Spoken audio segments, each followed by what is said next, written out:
স্বামী বিবেকানন্দই কৈছিল জীৱনৰ এটা লক্ষ্য নিৰ্ধাৰণ কৰা, নিজৰ সম্পূৰ্ণ শৰীৰ সেই লক্ষ্যটোৰে ভৰাই তোলা আৰু বাকী সকলো বিচাৰ মনৰ পৰা উলিয়াই দিয়া।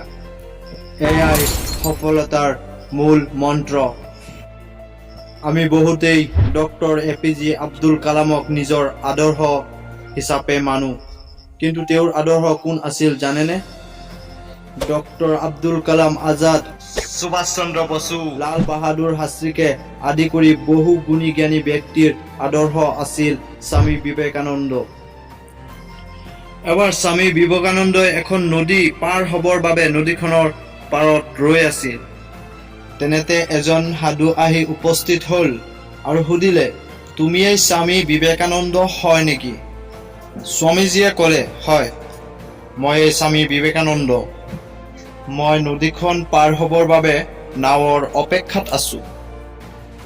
তেতিয়া সাধুজনে ক'লে, তোমাকতো ইমান মানুহে নিজৰ প্ৰেৰণাৰ উৎস বুলি মানে, আৰু তুমি এখন সাধাৰণ নদী পাৰ হ'ব নোৱাৰা?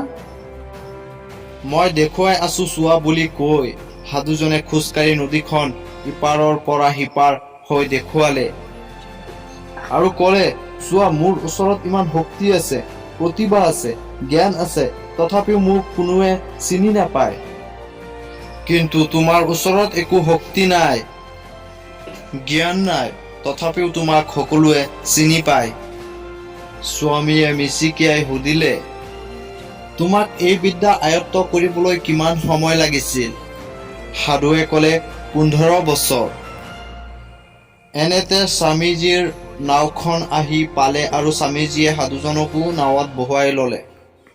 নদী পাৰ হৈ স্বামী বিবেকানন্দই নাৱৰীয়াজনক 1 টকা দিলে, অৰ্থাৎ এজন 50 পইচাকৈ, আৰু সাধুজনক ক'লে, 50 পইচাৰ কামটোৰ কাৰণে তুমি জীৱনৰ 15টা বছৰ অভাৱত কটালা। তাতকৈ যদি সেই সময়খিনিত সমাজৰ বাবে কিবা এটা ভাল কাম কৰিলাহেঁতেন, তেন্তে তোমাকো সকলোৱে চিনি পালেহেঁতেন। তোমাৰ দৰেই আৰু বহু লোক আছে যিয়ে জীৱনৰ মূল্যৱান সময়বোৰ এনে কিছুমান কামত পাৰ কৰি দিয়ে যিবোৰৰ বাস্তৱ জীৱনত একো গুৰুত্ব নাথাকে। গতিকে সময়তকৈ মূল্যৱান এই পৃথিৱীত আৰু একো নাই।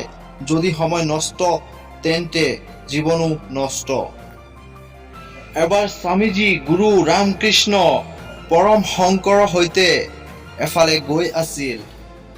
বাটত তেওঁলোকে এজন মানুহে শিল কাটি কাটি কিবা এটা নিৰ্মাণ কৰি থকা দেখা পালে। ৰামকৃষ্ণদেৱে সুধিলে, তুমি কি নিৰ্মাণ কৰি আছা?